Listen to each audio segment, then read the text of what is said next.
Hi ವಿದ್ಯಾರ್ಥಿಗಳೇ, ಎಲ್ಲರೂ ಕೂಡ ನನ್ನ ಚಾನಲ್ಗೆ ಸ್ವಾಗತ ಹೇಳ್ತಾ ನೋಡಿ, ಇವತ್ತು ನಡೆದಂತಹ ಒಂದು ಅರ್ಥಶಾಸ್ತ್ರ ಪರೀಕ್ಷೆಗೆ ಸಂಬಂಧಪಡುವಂಥ ದ್ವಿತೀಯ PUC ವಿದ್ಯಾರ್ಥಿಗಳಿಗೆ ಇವತ್ತು ನಡೆದಂತಹ ಒಂದು ಎಕನಾಮಿಕ್ಸ್ ಪರೀಕ್ಷೆಯ ಸಂಪೂರ್ಣವಾದಂತಹ ಕೀ ಆನ್ಸರ್ಸ್ಗಳನ್ನು ಇಲ್ಲಿ ಕೊಡ್ತಾ ಇದ್ದೇನೆ. ಬನ್ನಿ ನೋಡಿ, ಸ್ಥಾನದರ್ಶಕ ತುಷ್ಟಿಗುಣ ವಿಶ್ಲೇಷಣೆಯು ತುಷ್ಟಿಗುಣವನ್ನು ಅಂದರೆ ಇಲ್ಲಿ ಸರಿಯಾದ ಉತ್ತರ ಯಾವುದು ಅಂದರೆ ಸಿ, ಶ್ರೇಣಿಗಳಲ್ಲಿ ವ್ಯಕ್ತಪಡಿಸುತ್ತದೆ. ಒಂದನೇ ಪ್ರಶ್ನೆಗೆ ಸರಿಯಾದ ಉತ್ತರ ಯಾವುದು ಅಂದರೆ ಸಿ, ಒಂದನೇ ಸರಿಯಾದ ಉತ್ತರ.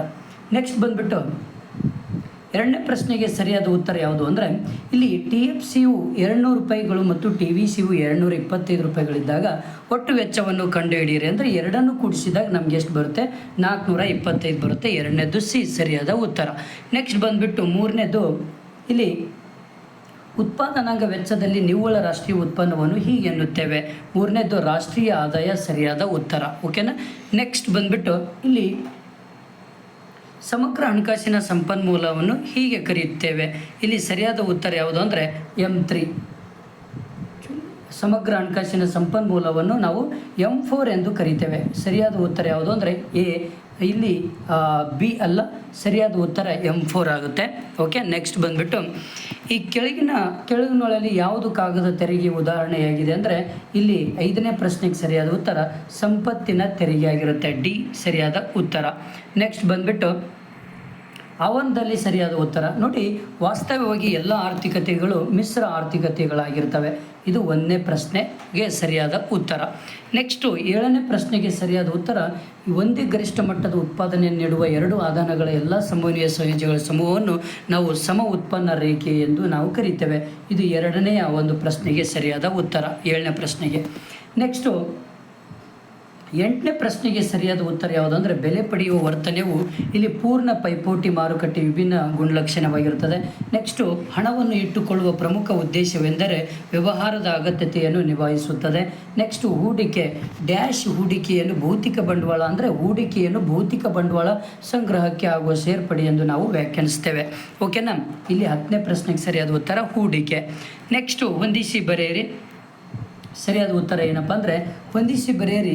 ಇಲ್ಲಿ ಸರಳ ಬೇಡಿಕೆ ರೇಖೆ ಯಾವುದು ಅಂದರೆ ಸರಳ ಬೇಡಿಕೆ ರೇಖೆ ಸರಿಯಾದ ಉತ್ತರ ಇದು 4ನೇ ಆಪ್ಷನ್ ಬಿಗೆ ಸರಿಯಾದ ಉತ್ತರ ಯಾವುದು ಅಂದರೆ 1ನೇದು TR - TC.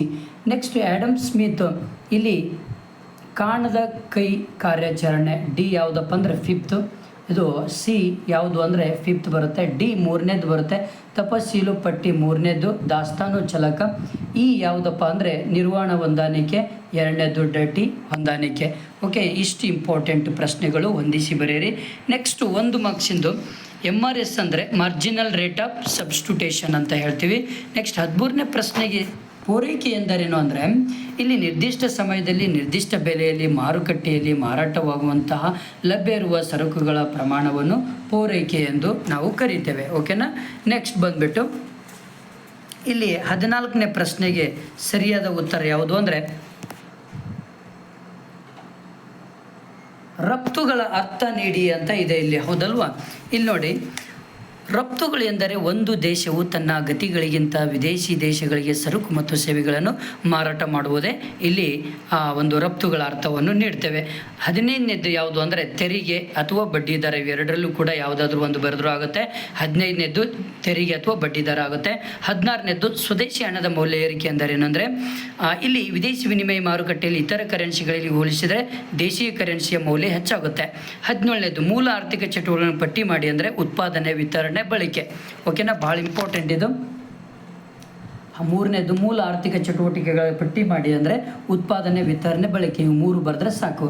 ಬೇಡಿಕೆಯ ನಿರ್ಧಾರಗಳನ್ನು ಪಟ್ಟಿ ಮಾಡಿ ಅಂದರೆ ಒಂದು ಸರಕುಗಳ ಬೆಲೆ, ಅಭಿರುಚಿ, ಬಳಕೆದಾರರ ಆದಾಯ, ಆದ್ಯತೆ, ಸಂಬಂಧಿತ ಸರಕುಗಳು, ಭವಿಷ್ಯದ ಬೆಲೆಗಳ ಮತ್ತು ನಿರೀಕ್ಷೆ ಅಂತ ಬರುತ್ತೆ. ಓಕೆನಾ?